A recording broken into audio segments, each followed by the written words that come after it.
Dragonflight is literally around the corner, dropping next week on November 28th. The start of a new expansion is generally the most fun time to play World of Warcraft. But after the hype and then letdown of the last few expansions, it's understandable why some people might be hesitant to get excited to come back to the game. But I'm confident that Dragonflight is going to be an absolute banger.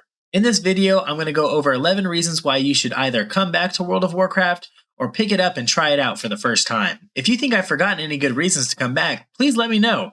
I'm Erratic Gaming, a World of Warcraft content creator here on YouTube and over on TikTok. I also stream on Twitch 4 days a week. If you enjoyed this video, please drop me a like and subscribe to the channel. Let's get into the 11 reasons why you should play Dragonflight.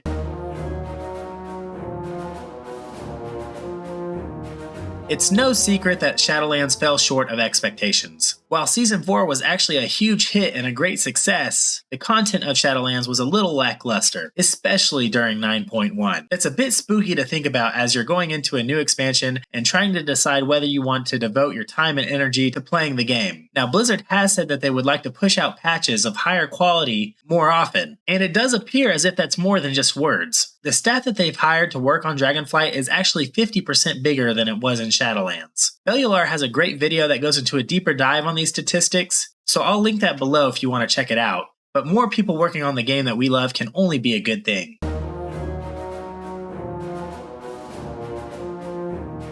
Dragons.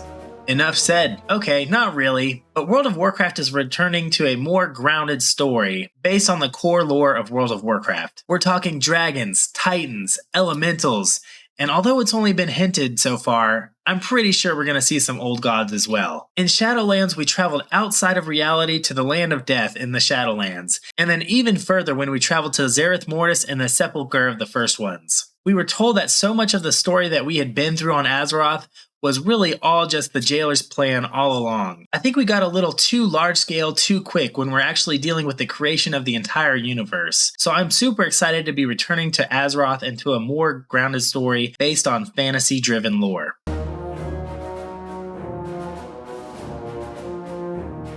World of Warcraft is just the largest MMO.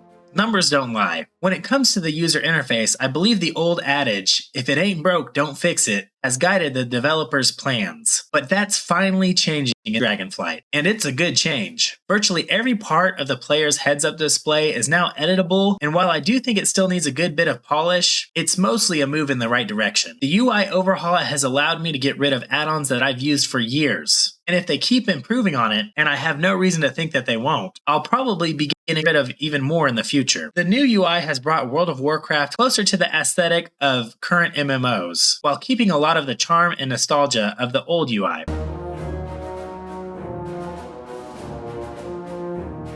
Talent tree revamps have been requested by the WoW community for years, and whether it was truly wanted by the majority of World of Warcraft players or just a vocal minority, I couldn't tell you, but the new talent trees are awesome. I honestly can't say that I wanted to return to the talent trees of old. A lot of the talents in those talent trees were just a 1% increase here or there and didn't really mean much to me. But these new talents are much more than that, and getting a new talent point every time you level up feels so good. The talent trees actually have room for customization of your class and playstyle, and while I'm sure there'll still be meta specs, I do think that this is the best iteration of the talent tree system that we've ever seen.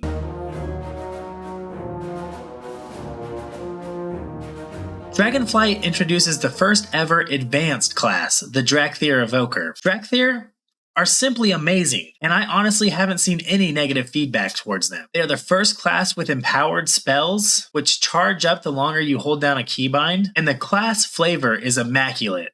Evokers are the first ranged class Blizzard has implemented since the dawn of World of Warcraft, and they can be either ranged DPS or healers. The ability Soar is and it acts almost exactly like dragon riding. And let's just say it, they're freaking dragons! What's not to love?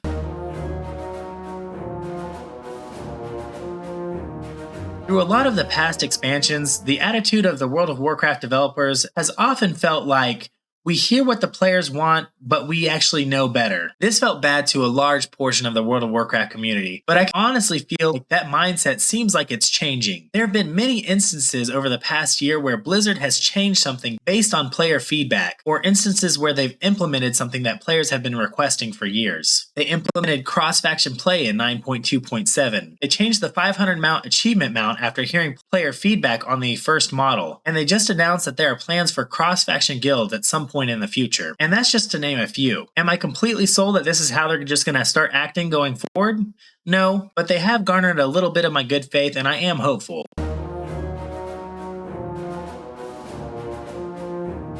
If you're not already aware, dragon riding is one of the new big features coming in Dragonflight, and it just looks like pure fun. I've intentionally not tested it on beta, but I have seen videos and used the drac'thyr ability Soar, which works almost exactly the same. And it's just awesome. This is the first big traversal change we've seen in World of Warcraft since the introduction of flying back in the Burning Crusade. And man, I hope we see more going forward. I only hope that dragon riding is somehow carried on into future expansions. I think it would be a huge dropped ball if they don't.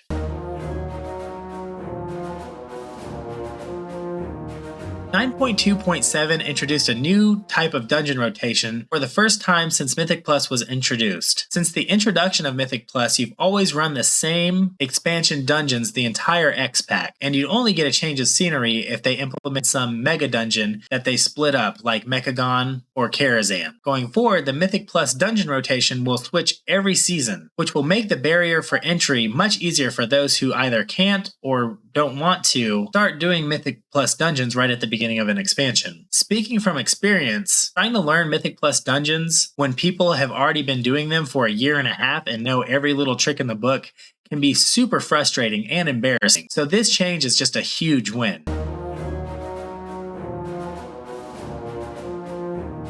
Along with the UI changes, Blizzard has also overhauled the profession systems. Profession specializations are returning, along with reagent bags, item quality levels, work orders, profession item sets, and much more. I've never been much of a profession player myself. I usually just go mining and engineering so that I can traverse the world as easily as possible and have access to the auction house and the main player hub of the expansion. But these changes have actually got me actively thinking about what professions I want to have in Dragonflight, and I think that's a great thing.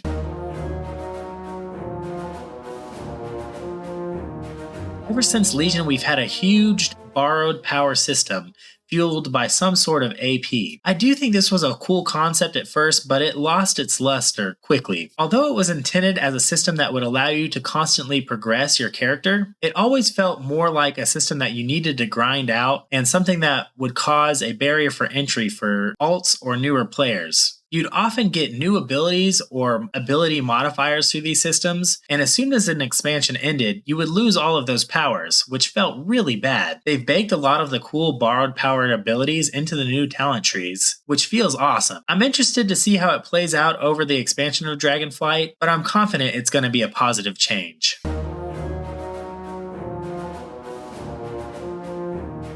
Shadowlands became more and more alt-friendly as it moved along, and by 9.2.7, it was actually in a great spot, but it did take them a little too long to get there. Blizzard finally seems to understand that the community likes to play alts, and that certain systems, if not most, should be completely account-wide.